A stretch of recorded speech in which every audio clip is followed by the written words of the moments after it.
Welcome to our very first podcast. A podcast we're going to talk about independent woman with wine, powerful woman with wine. I am your host, Ellie, and I'm going to start by telling a little bit about myself. I am 46 years old. I am from Brazil, been living in America since 1999. A couple of years ago, I got married, and my husband and I live on a very tiny one-bedroom apartment. And every other week, we have my stepson and sometimes my mom, so the four of us. Obviously, we're looking for a bigger place, but rent is obscene right now. We cannot afford, basically. But it is what it is. Now, why did I choose the topic, the independent woman with wine?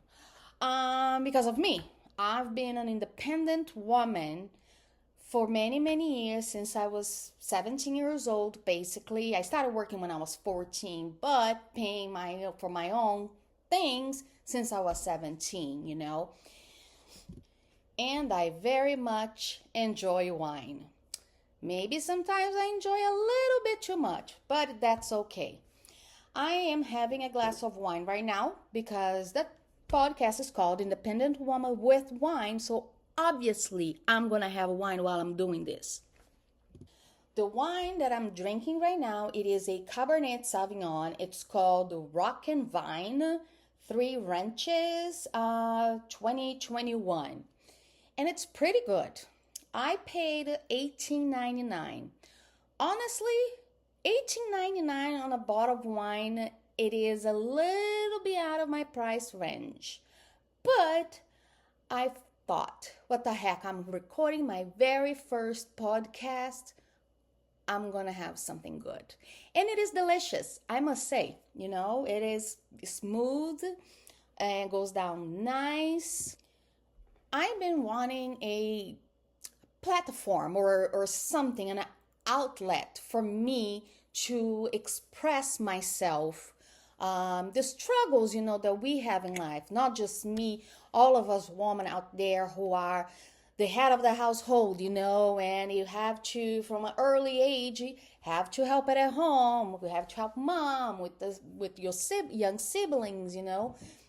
So for as long as I can remember, I've had this huge responsibility on my shoulders, and I really, really wanted express myself in a way that it can reach out to other women that might be struggling out there. And I want also this podcast to be a way of support for each other. I will be having guests. Our guest is not going to be just woman. I don't know who's gonna be, but obviously I have some friends that I admired, that they are independent and they're paying their own dues for a long time with no help from anyone. And I admired all this woman, so they're gonna be our guests on this podcast. So for all the ladies out there who might be hearing this, honestly, I don't know if anybody's going to hear, but if you do and you are a woman or a man or whatever, no discrimination here at all. Whoever you are, and if you feel you have a story to tell, or that you won the obstacles that you had in your life, we want to hear from you. I want to hear from you. And so we can exchange notes and talk to each other, and also let other people know out there they're not alone. All of us, we're always struggling in some way, whether it's financially, whether it's emotionally, mentally, or within your house, with your family. We are all going through a battle of some kind. And I just want to find some support for myself out there. And in doing that, I also hope to help someone too. I love wine. Now I'm going to go back to wine because it is called Independent Woman with Wine. Me, independent woman with my wine. I love wine for as long as I can remember. I started drinking, I was very, very young. In Brazil, the drinking age is 18, but obviously I was drinking way before that. But my taste for wine actually developed in my 20s. I really started appreciating more. And as I get older, my taste also changed, you know. I used to really like sweet wine. Now I don't like it anymore. I mean, I might have here and there, but my go-to is Cabernet Sauvignon, or Pinot Noir also. I love it. And I tend to stay with the cheap wine. The bottles that I usually buy are no more than $10, because you know, budget. I had thoughts, you know, various point in my life where I thought, do I have a problem? So every now and then I do take a little break from wine, from alcohol, to make sure I'm still in charge. You know, if I say, okay, I'm not gonna drink, I'm not gonna drink. But I do enjoy drinking wine on a daily basis, more like nightly basis. I only do it at night after I get home from work. And I mean, we all know, you know, we get home from work, you take your bra off. Oh, what a relief, isn't it? And what else can make it even better? A nice glass of wine. It doesn't really have to be wine. I mean, sometimes I do like beer, or sometimes a little strawberry daiquiri. Anything alcohol, I like it. But the wine is right there on top. When I was doing my little research about podcast, whether I was going to start a podcast or not, I always saw the same thing. Talk about something that you're passionate about it. I already knew what I wanted to do about this whole independent woman. That's what I want. I wanted to empower women, you know. But I thought, why not add wine? And having guests, you know, when I have to have a guest, I would love to have guests. We all can drink a glass of wine and have a nice conversation. And hopefully will be entertaining for some people and also helpful, you know. Like I said, all of us have a story to tell. And my story is that I've been working since I was 14 years old. Like I mentioned before, I always had this huge responsibility in my life, you know, to work and help in the house, help, you know, with money. And I had young sisters that also needed help. So at some point, I was the main breadwinner in the house. My dad wasn't helping much. And my mom was making minimum salary in Brazil, which, if you know anything about Brazil, it's not a lot. So I worked at a McDonald's when I was 17. I worked at a university for like a month, and then I gave up because it was just the whole day and I had to go to school at night. I just could not handle. When I was almost turning 18, I did get a job, which it would be like a paid internship kind of thing. You had no benefits, you didn't pay taxes on you know, the money you were making, but it was really, really good money, you know, and it was all legal, you know, but just paid internship at this company who did service for banks. That's what I did for 2 years. After that, because of that experience, I was able to get into another company where I was actually hired, and with the benefits and everything that comes with it, and paying the taxes. And I did that for, I think, a year and a half, or almost 2 years, until I moved here to the United States of America in July of 1999. When I got here, things were hard. I slept on the floor. A guy who was supposed to help me, you know, be my contact, actually didn't help me at all. Actually took me to this beach, and I thought he was gonna rape me, but thank God he didn't. But he did try to get with me. And when he saw that I want nothing to do with him in a romantic way at all, he's like, whatever, I'm not gonna help you at all. Anyways, that happened. The people at the house that I was at, that I just met these people at this house, what they brought me, they were the ones who helped me because I was ready. You know what? I miss my mom. I miss my house. I miss my family. I want to go home. I want to go home. I want to go home. They were like, no, no, you're here. The hardest part is getting here. You made it. We're going to help you get a job. They did. So I did. I was a house cleaner for a long time. I was the worst house cleaner you can ever see in your life. They were always telling me to rewatch those little videos because I did such a bad job. Around the same time that I was doing house cleaning, I started working at a supermarket. It was a minimum salary. I think at the time in 1999, it was $5.25 per hour, you know. So I did. So I did the supermarket for around a year and a half. Meanwhile, obviously, just like most immigrants when they get to this country, you don't have just one job. You have two, you have three, you have four. Heck, you work like 80 hours at least a week. So meanwhile, I did have other jobs. I had the house cleaning. I think I did McDonald's, Burger King, and Wendy's, if I'm not mistaken. All fast food places, you know, that were in Cape Cod at that time. A couple of years after getting here, I moved to Boston. I moved to Boston and I got a job at a frozen yogurt place, an ice cream place. So I worked there as an assistant manager for a year and a half. Then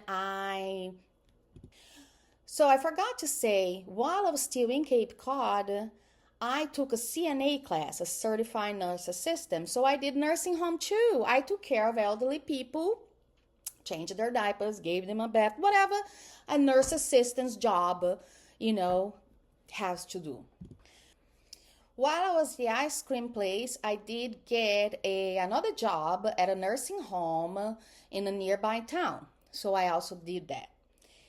When I left the ice cream place, I went to work in skincare at a big department store in Cambridge. And I hate it. I thought I was going to love working with skincare and makeup, all the stuff that most women love it. I hate it because I got the same customers as I did at the ice cream place. They come in a bad mood as if they're being obligated to be there, buy an expensive perfume or expensive lotion, and just treat us like trash. So I was taking a break from the nursing home, but I thought, I'm going to go back to the nursing home. Do you know why? Because over there, if the elderly people there, they're in a bad mood, well, they have a reason. They're in a nursing home. They're old. Maybe they miss their family. And they lived a long life. They're not buying ice cream, or like if you're going to buy ice cream or you're going to buy a perfume they like, why are you in a bad mood or being super rude to the person who's attending you? I just didn't understand. So I hated working with people. So I went back to the nursing home. Then I got a call from my cousin in California saying that he knew about a position on a home care in California. And I was just really like a zombie at that time in my life. I was depressed. I didn't like my life. I was in a really bad place. And I thought, why the hell not? So I took that job at that home care in California. And I worked there for almost a year, but at least 8 months. But I had to leave at the home care. I didn't have a home. So on my days off, I would go to my aunt's house. So I didn't have my own place. So I told them that I was going to leave. I was going to go back to Massachusetts, But my aunts ended up getting me a job as a nanny. I never done a nanny job before. I've took care of children like cousins and my sisters, this and that. But I always thought I don't want to work with children because children, oh my God, children, So I took the job and I ended up working with children. Actually, I'm still working with children, going on almost 20 years working with children, starting in California. did those nanny jobs. Then in 2010, I got super depressed because my mom was in Massachusetts, my sister was in Massachusetts, and I was like, I want to be with them. So I made the drastic decision of moving back. This was 2010. And when I got here, I went to apply for jobs and I ended up getting a job at a daycare as a teacher.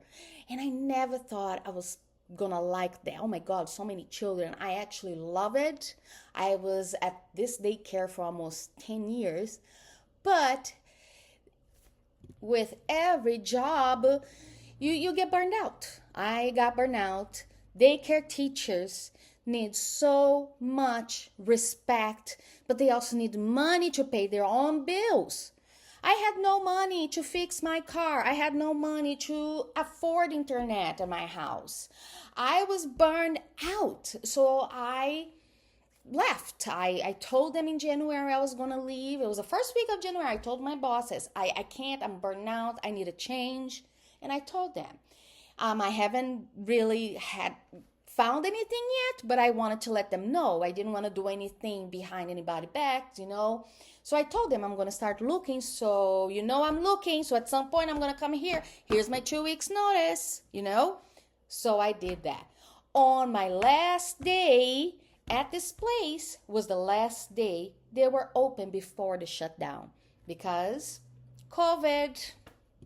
Now, COVID was very, very stressful because at that point in my life, it was supposed to be exciting. I got this nanny job. I'm going to make more money. I'm going to fix my car or change car. Oh my God, I can get internet now, but COVID.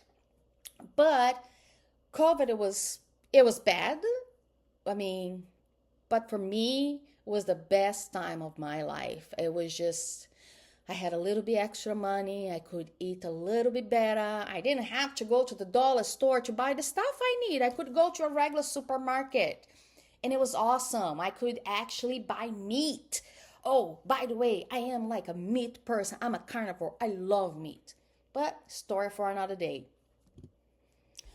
And I'm still doing nanny. Right now, I am, 4 years later into COVID, right? I am a nanny / house management for a family. And I enjoy very much. Some days are hard. If you work with children, it's not always easy. Children are very hard to deal with sometimes, But guess what? It's better to deal with children than with grown-ups. Because grown-ups, they know better, but they still act like a-holes. So right now, me and my husband, we are struggling financially because we need to move and we have bills. So I'm trying to get some stuff on the side so I can make some extra cash. I joined this company to sell their products, but I feel like I'm gonna have to spend money with their products so I have the material to advertise. Since I am broke, so many times broke, I can't. But I am looking into other things that I can do on the side. I also do babysitting on the weekends, It's a pain. I love it because a lot of the kids that I babysit, it's kids that went to my daycare. But I love seeing them, but I also hate that I have to say yes to those babysitting because I work full time. And on the weekends, I want to rest. I want to sit down and not do anything, I am a lazy ass person. But I do say yes to all babysittings that I can get because you know why? I love wine. So I do need that extra little cash so I can still drink my wine. So I'm going to start saying goodbye now. This was my first podcast. I don't know who's going to hear, but whoever does, I hope you enjoyed. And I'm going to finish with a little meme that I found the other day on Facebook because I love a meme. I only drink on the days that start with a T. Tuesday, Thursday, today, tomorrow, Saturday, and Sunday. I don't know. They took the S's out and put the T in there. That's hilarious. Anyways, until next time.